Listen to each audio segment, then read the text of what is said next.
Hello guys, मैं विकी। इस video में मैं आपको बताऊंगा कि आप कैसे अपने वेबसाइट का डीएनएस चेक कर सकते हैं। तो मेरे पास एक टूल है जिसका मैं इंट्रो दिखाना चाहता हूं।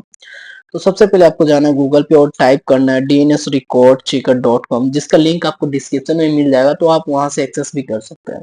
तो सिंपली यहाँ पे अपना डोमेन का नेम डालना, जैसे हम यहाँ पे डाल रहे हैं aptoapi.com। अब देखते हैं इसका डिटेल देता है या नहीं। सो इसका डिटेल दिया है।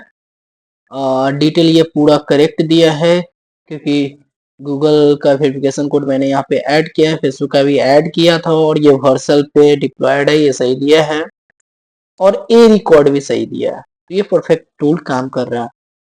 तो इस टूल का यही यूज केस है। तो अगर आपको ये वीडियो पसंद आया हो तो वीडियो को जरूर लाइक करें।